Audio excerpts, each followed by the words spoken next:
Hello guys, good evening. So guys, ये vision की 25 and 26 दिसंबर की डेली करंट अफेयर्स की मैगजीन है।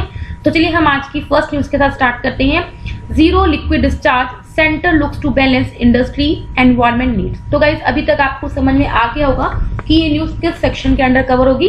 तो गाइस, ये जो हमारी न्यूज आएगी GS3 एनवायरमेंट सेक्शन के अंडर कवर होगी। ठीक है, तो चलिए हम पढ़ते हैं क्या होता है। देखो, सबसे पहले हम पढ़ते हैं जीरो लिक्विड डिस्चार्ज का मतलब क्या हो रहा है। देखो गाइस, जो बड़ी बड़ी इंडस्ट्रीज होती हैं, ठीक है, वो क्या करती हैं, बहुत ज्यादा जो वेस्ट वाटर होती हैं उनको क्या करती हैं, डिस्चार्ज करती हैं। क्या करती हैं, वेस्ट वाटर को बहुत ज्यादा अमाउंट में डिस्चार्ज करती है, जो हमारी एक्वेटिक लाइफ को क्या कर सकता है, नुकसान पहुंचा सकता है, और हमारे साथ के साथ जो हमारा एनवायरमेंट है उसको क्या कर सकता है, डिग्रेड करता है। ठीक है, तो अभी क्या है, क्योंकि वो एनवायरमेंट को डिग्रेड करता है, तो जीरो लिक्विड डिस्चार्ज का मतलब ये है कि उनको क्या करना होता है, अपने वाटर को डिस्चार्ज करने से पहले उस वाटर को ट्रीट करना पड़ता है। ठीक है, तो जीरो लिक्विड डिस्चार्ज क्या होता है, ये वाटर को ट्रीटमेंट प्रोसेस होती है, जिसका एम यही है कि जो भी आप वाटर को डिस्चार्ज कर रहे हो उसको आप जितनी बार हो सके उसको रिसर्कुलेट करो, उसे रीयूज करो, और एम यही है कि आप जो वेस्ट है वो जीरो लिक्विड वेस्ट को क्या करोगे, एमिट करो। मतलब कि आप वेस्ट एमिट ही नहीं करोगे, या तो जीरो होगा या फिर नियरली जीरो इम्पैक्ट होगा इसका एनवायरमेंट पे।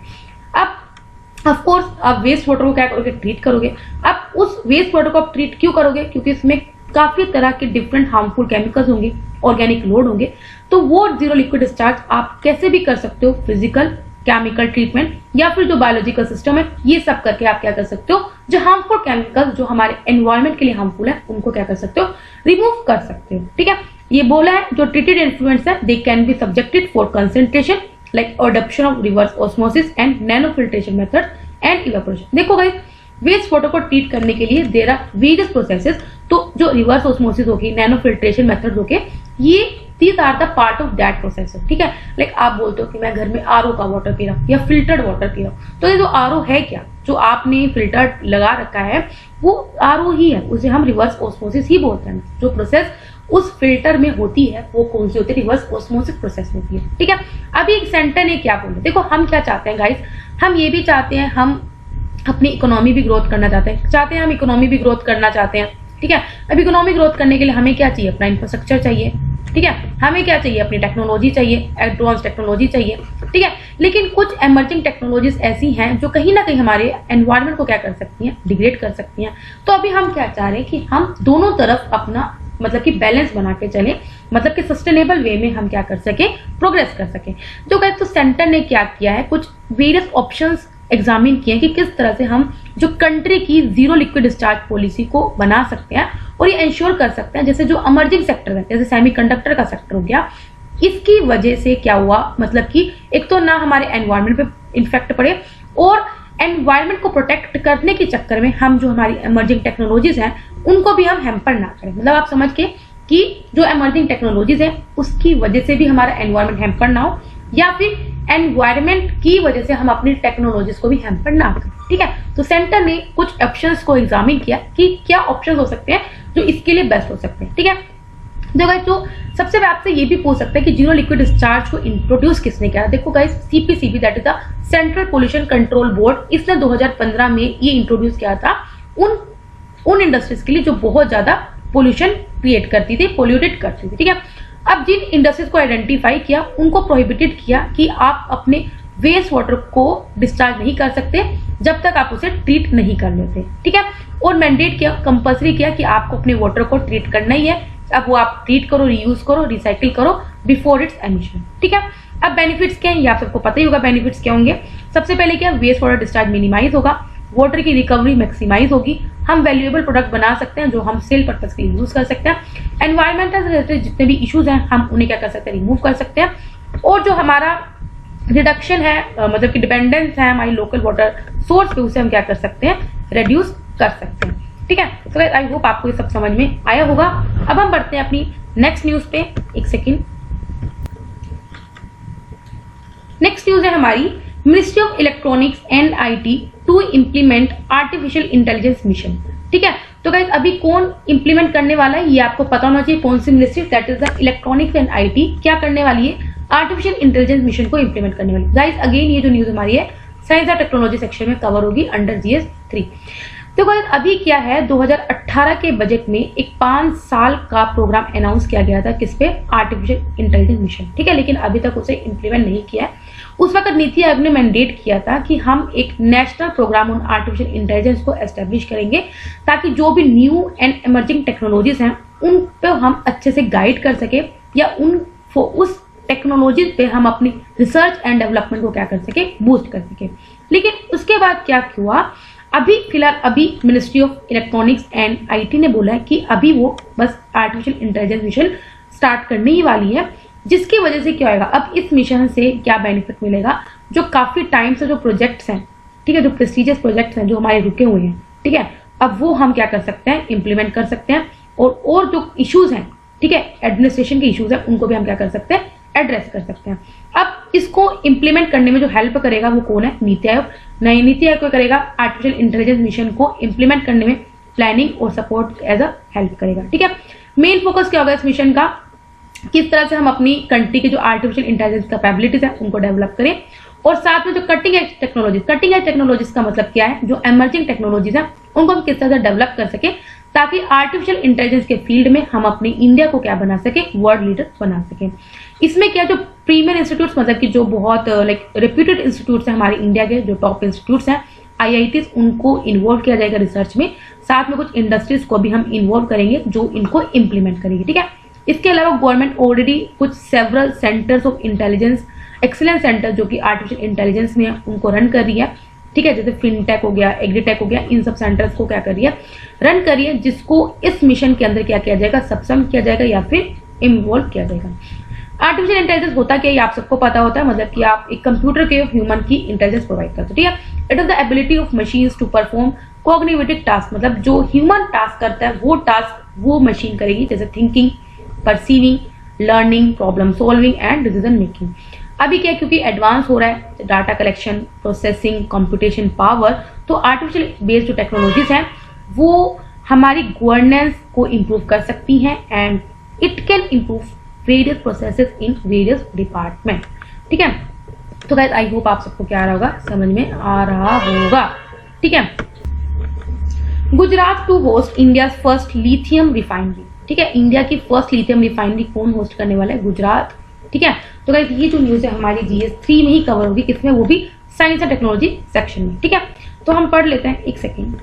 अभी क्या जो प्रपोज रिफाइनरी है इसमें बताएगा कि किस तरह से जो लिथियम और को हम यूज करते हैं बैटरी ग्रेड मटेरियल बनाने। देखो गाइस आप सबको पता है आपके फोन्स में बैटरी यूज किया जाता है, तो वो बैटरी किसकी बनती है, वो लिथियम की बनती है, ठीक है। अभी क्या है, अब लिथियम को बनाने के लिए इंडिया की जो पहली रिफाइनरी है वो कहाँ होगी, गुजरात में होगी, ठीक है। इस रिफाइनरी में पूरी प्रोसेस बताई जाएगी किस तरह से कि लिथियम ओर का हम यूज करके क्या करते हैं, बैटरी ग्रेड मटेरियल को प्रोड्यूस करते हैं। इस रिफाइनरी में जो लिथियम जो ओर होगा वो कहाँ से इंपोर्ट होगा, ऑस्ट्रेलिया से। तो गाइस ये आपको पता होना चाहिए, जो लिथियम ओर होगा वो ऑस्ट्रेलिया से इंपोर्ट किया जाएगा, और जो लिथियम है वो एक रेयर एलिमेंट है जो इंडिया में फाउंड आउट नहीं होता, इसलिए हम ऑस्ट्रेलिया से इंपोर्ट पे डिपेंडेंट रहेंगे। साथ में क्या है, इंडिया ने ये भी बोला है it will become one of the largest electric car market of the world. The refinery उसमें हेल्प करेगी कि ताकि इंडिया जो अपने जो इम्पोर्ट बिल है, जो इम्पोर्टेड लिथियम हम कहाँ से मंगवाते हैं ऑस्ट्रेलिया, उस पर अपनी जो डिपेंडेंसी है कम करेगा। अगर हम देखते जाएंगे तो 2018 में जो लिथियम आयन बैटरीज का जो इम्पोर्ट है वो ऑलरेडी 4 गुना बढ़ के कितना हो गया, 712 मिलियन, और अगर एज कम्पेयर टू 2016, आपको पता है जैसे हम धीरे धीरे हमारा जो इंडिया डिजिटली इंक्लूसिव बन रहा है, ठीक है, डिजिटली एक्टिव बन रहा है, डिजिटली एडवांस बन रहा है, तो ऑफकोर्स जो स्मार्टफोन्स हैं इनका इंक्लूजन भी ज्यादा हुआ है, तो जिस वजह से जो लिथियम आयन बैटरीज का जो इंपोर्ट है वो आप देख रहे हो 4 गुना बढ़ा है। 2016 में जो नियरली 175 मिलियन था वो 2018 में बढ़कर कितना हो गया, 712 मिलियन, मतलब 2 सालों में आप देख लो कितना ज्यादा बढ़ चुका है। इसके अलावा जो चाइना, हांगकांग और वियतनाम, ये are the leading source of import, तो ये आपको पता होना चाहिए, ठीक है। तो मतलब कि इंडिया भी चाह रहा है कि वो इलेक्ट्रिक कार मार्केट बने, मतलब इलेक्ट्रॉनिक प्रोडक्ट्स में मतलब कि प्रोड्यूसर बने, ताकि हमारा जो इंपोर्ट की जो डिपेंडेंसी उसको हम क्या कर सके, रिड्यूस कर सके, ठीक है। कि आप सबको पता ही होगा जो लिथियम आयन बैटरी है, it is one of the most promising electrochemical energy storage technology. High voltage capacity होती है, एनर्जी डेंसिटी होती है, इसकी लॉन्ग लाइफ साइकिल होती है और हाई स्टोरेज कैरेक्टरिस्टिक्स होती है। बाकी इसकी एप्लीकेशन कहाँ यूज है आपको सबको पता है। आपके इलेक्ट्रॉनिक गैजेट्स में लिथियम आयन बैटरी यूज होती है, टेलीकम्युनिकेशन एंड इंडस्ट्रियल एप्लीकेशंस में यूज होती है, एज वेल एज एरोस्पेस में भी यूज होती है। अभी क्या है, जो रिसेंट जो प्रोग्रेस हो रही है लिथियम आयन बैटरी टेक्नोलॉजी की, वो इसलिए हो रही है ताकि हम इसको इलेक्ट्रिक और हाइब्रिड इलेक्ट्रिक व्हीकल्स में भी इसको यूज कर सकें। क्योंकि आपको पता है जो लिथियम आयन बैटरीज हैं ये बहुत लंबे समय तक क्या करती हैं, चलती हैं। ठीक है, तो हम ये चाह रहे हैं कि इसकी प्रोडक्शन को हम ज़्यादा से ज़्यादा बढ़ा सके, और अगर हम टेक्नोलॉजी अपनी एडवांस कर लेंगे तो हम क्या करेंगे, इसको इलेक्ट्रिक व्हीकल्स में भी यूज कर सकते हैं। नेक्स्ट न्यूज पढ़ते हैं हम अपनी। Ladakh Sokar wetland complex now आ रामसर साइट। ठीक है, तो गाइस ये बहुत इंपॉर्टेंट न्यूज हो जाती है। गाइस ये जो न्यूज है हमारी फिर एनवायरमेंट सेक्शन में कवर होगी अंडर GS3। ठीक है, आपको पता है हमारी इंडिया में पहले 30 रामसर साइट थी, फिर last year 10 Ramsar sites add हुई थी, फिर हमने एक रिसेंट पढ़ी थी जो एक वो रामसर ऐड हुई थी। तो अभी क्या है, पहले आपको ये पता होना चाहिए कौन से एरिया में है। तो सोकार वेटलैंड कॉम्प्लेक्स है, ये इंडिया का 42nd रामसर साइट बन चुका है और लद्दाख में ये सेकंड वन है। ठीक है, जो सो मोरिडी वेटलैंड है ये अनदर रामसर साइट है इन द लद्दाख। ठीक है, मतलब कि लद्दाख में 2 वेटलैंड रामसर साइट्स हैं। जो पहले थी उसका नाम है सो मोरिडी और अभी जो है वो सोकार है। ठीक है, जो सोकार बेसिन है ये हाई एल्टीट्यूड वेटलैंड कॉम्प्लेक्स है। इसके अंदर 2 प्रिंसिपल वाटर बॉडीज है। एक तो मतलब कि इसके अंदर ही 2 वाटर बॉडीज है। एक तो है, एक सेकेंड यार, एक तो स्टार्टर सो एंड द सोकार इटसेल्फ। ठीक है, जो स्टार्टर सो है ये फ्रेश वाटर लेक है जो कि साउथ की तरफ जाता है, और जो सोकार है ये थोड़ा सा सलाइन लेक है, ये नॉर्थ में। ठीक है गाइस, ये थोड़ा सा ना मुझे पेन चलाने में थोड़ी दिक्कत हो रही है because I am new to this pen, तो प्लीज थोड़ा सा क्या कर लेना, एडजस्ट कर लेना। ठीक है, जो सोकार बेसिन है ये A1 कैटेगरी का इंपॉर्टेंट बर्ड एरिया है as per bird life international. अब आपको पता होना चाहिए बर्ड लाइफ इंटरनेशनल कौन सी बॉडी है, and it is a key site in the central Asian flyway, जो कि which is the area between the Eurasian, between Arctic and Indian ocean and associated island chain. ठीक है, जो Sokar basin है इसके बारे में देखो गाइस, आपको पता होना चाहिए सबसे पहले कि लद्दाख में है। ठीक है, और ये मैंने आपको बता दिया कि इसके अंदर 2 वेट वाटर बॉडीज है। कौन कौन सी है, सोकार इटसेल्फ जो कि एक हाइपर सलाइन लेक है, रिक्स्टार्क सपक्सो है जो कि फ्रेश वाटर लेक है। ठीक है, ये ब्रीडिंग एरिया किन किन स्पीसीज के लिए इंपॉर्टेंट हो जाता है, ब्लैक नेक्ड क्रेन आपसे डायरेक्ट पूछा जा सकता है, ग्रेट क्रेस्टेड ग्रीब, बार हेडेड गीस एंड ब्लडी शेल्डर। ठीक है गाइस, इन सब के बारे में आप पढ़ लेना स्पीसीज के बारे में। जो A1 कैटेगरी में हम उन स्पीसीज को इन्वॉल्व करते हैं जो ग्लोबली थ्रेटेंड है। ठीक है, बाकी इसके अलावा और कैटेगरीज होती है। A2 होती है जो रेस्ट्रिक्टेड रेंज स्पीसीज होती है, मतलब कि वो स्पीसीज जो सिर्फ रेस्ट्रिक्टेड एरिया में पाई जाती है। A3 होती है जो बायोम रेस्ट्रिक्टेड स्पीसीज होती है। A4 होती है जो कॉन्ग्रीगेशन, मतलब कि उनकी लेस देन 1% जो ग्लोबल पॉपुलेशन है वही बची है। ठीक है, इसके अलावा जरा हम और देख लेते हैं कि इसके अलावा रनवर कन्वेंशन के बारे में पढ़ सकते हो, तो आपको पता होना चाहिए वैसे रनवर कन्वेंशन के बारे में। ठीक है, आप इतना तो पढ़ ही चुके होंगे। ये इंटर गवर्नमेंटल ट्रीटी है जो कि 1971 में हमने ऑप्टोन किया था in the Iranian city of Ramsar. देखो इसका नाम रामसर कब से पड़ा है, क्योंकि इसको हमने अडॉप्ट किया था ईरान की सिटी रामसर में, तभी 2 फरवरी को इवन किया था, 2 फरवरी 1971 का। एम यही था कि हम एक इंटरनेशनल नेटवर्क बनाना है वेटलैंड जो कि हमारी कंजर्वेशन के लिए इंपॉर्टेंट है, for conservation of global biological diversity and sustaining human life through maintenance of ecosystem components, processes and benefit। Recently जो हमने इंडिया में के वेटलैंड जो ऐड किए वो क्या है, लोनार लेक जो महाराष्ट्र का, किथाम लेक सूर सरोवर जो कि आगरा का है, इसके अलावा बिहार का कबरतारा वेटलैंड और असम कंजर्वेशन उत्तराखंड का। ठीक है, तो गाइस आई होप आपको सब समझ में आ रहा होगा। ठीक है, अब हम बढ़ते हैं अपनी नेक्स्ट न्यूज पे। UK and European Union agree Brexit trade deal. Guys हमने कल भी पढ़ा था यूके के बारे में, हमने तब पढ़ा था इंडिया और यूके के रिलेशंस पढ़े थे, तब हमने ये पढ़ा था। अगेन गाइस तो ये न्यूज हमारी कहां पे जाएगी, इंटरनेशनल रिलेशंस में कवर होगी। ठीक है, 2016 में क्या था, यूके ने वोट किया कि वो यूरोपियन यूनियन को लीव करना चाहती है। देखो ब्रेक्सिट आप सबको पता है, ब्रेक्सिट इसमें बोलते हैं कि यूरोपियन यूनियन से जब से यूके ने क्या किया, एग्जिट किया, तो उसी को हम ब्रेक्सिट बोलते हैं। तो 2016 में यूके ने बोल दिया था कि हमें यूरोपियन यूनियन लीव करना है, तो जो प्रोसेस है ऑफ लीविंग यूरोपियन यूनियन इसी को हम ब्रेक्सिट बोलते हैं या फिर ब्रिटिश की एग्जिट बोलते हैं। यूरोपियन यूनियन 27 कंट्रीज का ग्रुप है जो क्या करती है, अपने उन 27 कंट्रीज के जो सिटीजन हैं वो फ्रीली मूव कर सकते हैं बिटवीन दैट नेशंस और ट्रेड कर सकते हैं, वहां पे रह भी सकते हैं। ठीक है, इसके बाद क्या है, जब से यूरोपियन यूनियन में से फॉर्मली ब्रिटेन एग्जिट किया कब, 31 जनवरी 2020 को, तो यूके बट देखो हमने उस वक्त भी पढ़ा था कि जब वो एग्जिट करता है कोई भी यूरोपियन यूनियन से तो यूके उसके बाद एक 11 मंथ के ट्रांजिशन पीरियड में आता है, जिसके अंडर क्या होता है उसको यूरोपियन यूनियन के रूल्स ही फॉलो करने पड़ते हैं 11 मंथ तक। ठीक है, अब ये जो ट्रांजिशन फेज है वो 31 दिसंबर 2020 को क्या हो जाएगा, खत्म हो जाएगा। अब इसके बाद क्या है, जो यूके और जो यूरोपियन यूनियन है वो एक एग्रीमेंट करेंगे। अब हम फ्यूचर में उनकी रिलेशंस कैसे रहेंगी, मतलब कैसे वो ट्रेड डील करेंगे यूरोपियन यूनियन और यूके। ठीक है, दोनों साइड्स ने बोला है कि हम क्या करेंगे, जो ट्रेड करेंगे ट्रेड फ्री तारीफ करेंगे, लेकिन जो वर्कर्स का फ्लो है दोनों में वो अब एंड हो जाएगा। मतलब कि ट्रेड का तो फ्री फ्लो ही रहेगा, लेकिन जो अगर वर्कर्स जो एक कंट्री से दूसरी कंट्री जाते थे अब वो बंद हो जाएगा, और जो सर्विसेज में जो ट्रेड है वो भी कहीं ना कहीं रिड्यूस होगा। ठीक है, इसके अलावा क्या डील के अंदर क्या है, ब्रिटेन ने फ्रीडम दी है कि जो यूरोपियन यूनियन रेगुलेशन है और कुछ फ्री ट्रेड डील साइन करी है कुछ कंट्री के साथ, जैसे यूएसए के साथ। ठीक है, इम्पैक्ट इंडिया पे क्या इम्पैक्ट पड़ेगा जरा हम ये देख लेते हैं, क्योंकि यही हमारे लिए सबसे ज्यादा इंपॉर्टेंट है। अभी क्या है, अभी हमें क्या करना पड़ेगा, इंडिया को यूरोपियन यूनियन और यूके दोनों के साथ ट्रेड डील सेपरेटली साइन करनी पड़ेगी। ठीक है, हमारे सर्विस सेक्टर के लिए बेनिफिट होगा, स्टूडेंट्स और स्किल्ड वर्कर्स को भी बेनिफिट मिल सकता है फ्रॉम न्यू इमिग्रेशन। ठीक है, आगे हम बढ़ते हैं नेक्स्ट न्यूज पे। एक सेकेंड गाइस,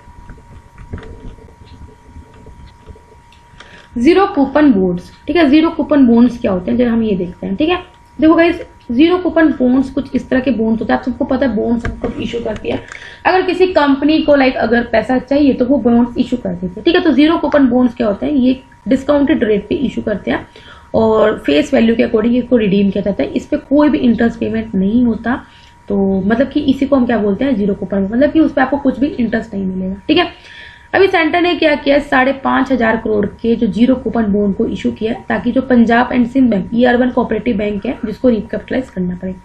बैंक रिकैपिटलाइजेशन का मतलब क्या है कि जो भी स्टेट रन बैंक्स हैं उन पे हम कैपिटल क्या कर रहे हैं, इन्फ्यूज कर रहे हैं, उसमें कैपिटल हम दे रहे हैं, ताकि जो भी वो अपनी कैपिटल एडुकेसी नॉर्म्स है उनको पूरा कर सके। ठीक है, जो भी मतलब आपको पता है ना, जो डिफरेंट नॉर्म्स हमें पूरा करना पड़ता है उसको वो पूरा कर सके। कूपन क्या होता है मैंने आपको बोल दिया, जो भी आपके बॉन्ड पे जो पीरियोडिक इंटरेस्ट आपको रिसीव होता है वो उस पर नहीं होगा, सिंपल बात नहीं है। ठीक है, नेक्स्ट न्यूज है प्रधानमंत्री किसान सम्मान निधि योजना, दैट इज द पीएम किसान स्कीम। आप सबको पता है कि ये सेंट्रल सेक्टर स्कीम है जिसकी 100% फंडिंग सेंटर करती है और इम्प्लीमेंट किसके द्वारा की जा रही है, ministry of agriculture and farmers welfare. यही सबसे इंपॉर्टेंट चीज है। अभी क्या है, प्रधानमंत्री ने अभी नेक्स्ट इंस्टॉलमेंट रिलीज कर दी है अंडर द पीएम किसान योजना। ठीक है, पीएम किसान आपको पता ही है, हर फार्मर को साल में 6,000 रुपए मिलेंगे 3 इक्वल इंस्टॉलमेंट्स में डायरेक्टली उनके बैंक अकाउंट में। ये आपको पता होना चाहिए, इसमें लैंड होल्डिंग पे कोई साइज मतलब की बार नहीं है, चाहे वो स्मॉल फार्मर हो लार्ज फार्मर हो सबको मिलेंगे, लेकिन ये भी आपको याद रखना लैंडलेस फार्मर्स के लिए ये नहीं है। ठीक है, नेक्स्ट है स्वच्छता अभियान ऐप। भाई देखो बहुत इंपॉर्टेंट हो जाता है, ऐप किसके द्वारा लॉन्च की गई है, ministry of social justice and empowerment के द्वारा। मे भी आपको कंफ्यूज कर दे ministry of housing and urban affairs के साथ। ठीक है, ये क्या करेगा, ये आइडेंटिफाई करेगा और जियो टैग डाटा करेगा of in sanitary latrines and manual scavengers का, ताकि हम क्या कर सके, कुछ रिप्लेस कर सके इन सैनिटरी लैट्रिन्स। मतलब देखो कुछ जो टॉयलेट्स होते हैं इनकी जिनकी साफ सफाई नहीं होती उनको रिप्लेस करेगा, और साथ में क्या करेगा, जो मैनुअल स्क्वेंजर्स हैं उन्हें रिहेबिलिट करेगा। देखो गाइस, मैनुअल स्क्वेंजर्स वो होते हैं जो which clean the excreta of the human with their manual, अपने हैंड से करते हैं।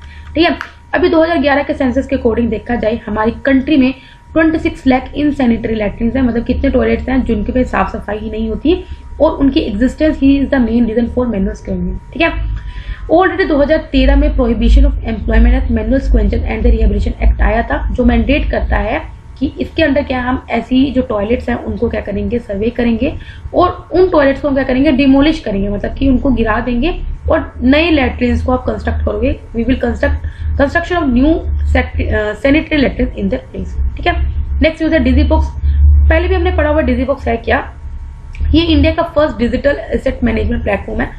लॉन्च इसके द्वारा किया गया, अगेन इंपॉर्टेंट, नीति आयोग की तरफ लॉन्च किया गया है। ये इजी और सिक्योर वे है, आप अपना मतलब कि जो भी आपका फाइल्स हैं या फिर जो आपका डाटा है उसको एक लोकेशन में आप क्या कर सकते हो, सेव कर सकते हो।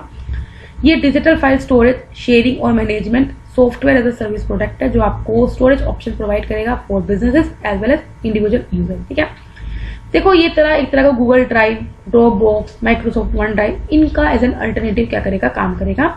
जो फ्री अकाउंट है डिजिट बॉक्स में वो आपको 20 GB तक की आपको स्टोरेज स्पेस प्रोवाइड करेगा। ठीक है, जैसे आपको पता है, आप जैसे आपका अलग अलग अब तो आते हैं MI ड्राइव भी आ रहा है। ठीक है, तो गूगल बुक्स ड्राइव में जैसे आप अपनी कुछ फोटोज या जो भी फाइल्स है, इंपॉर्टेंट फाइल्स आप अपलोड कर देते हो, तो ऐसी तरह एक डिजी बॉक्स भी है जहाँ पे आप क्या कर सकते हो, अपने डाटा को क्या कर सकते हो, स्टोर कर सकते हो।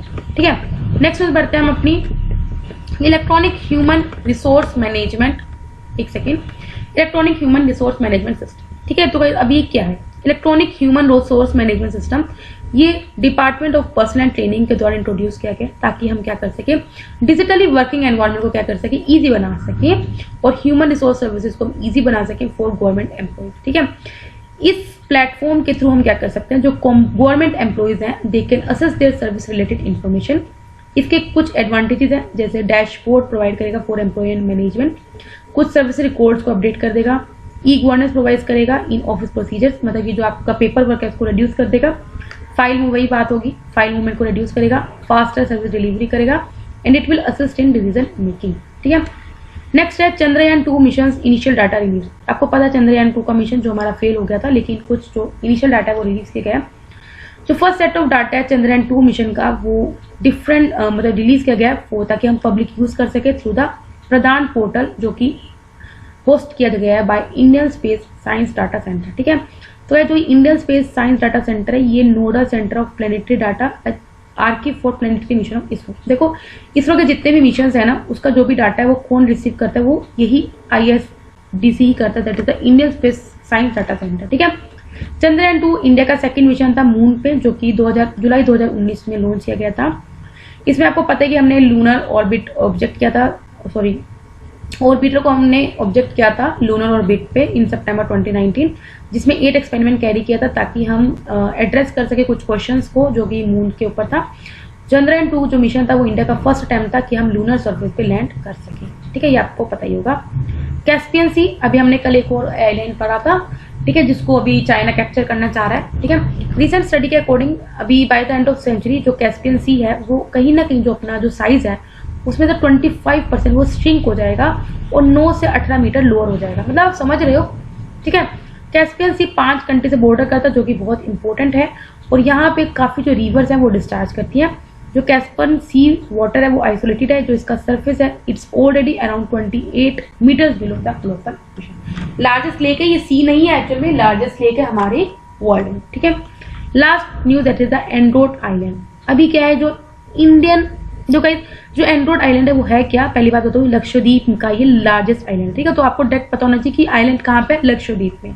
ठीक है, और एंड्रोड क्या है, एक नियरेस्ट आइलैंड है टू द मेनलैंड, और इसका ईस्ट वेस्ट जो ओरिएंटेशन है unlike other island like in the north south direction. ठीक है, देखो इसमें दो बात होगी, एक तो लक्षद्वीप का है, दूसरी बात ये कि इसका जो ओरिएंटेशन है वो ईस्ट वेस्ट है, ना कि साउथ नॉर्थ साउथ। ठीक है, अभी क्या किया, जो इंडियन नेवल सेलिंग वेसल बुलबुल है वो क्या करेगी, सेलिंग एक्सपीडिशन करेगी फ्रॉम कोची टू एंड्रोड आइलैंड, इसलिए ये न्यूज मिला। ठीक है, तो गाइस यहाँ पे हमारे डेली करंट अफेयर्स कंप्लीट होते हैं। अगर आपको पसंद है तो लाइक करना, कोई भी डाउट हो कमेंट करना। तब चले बाय बाय, टाटा।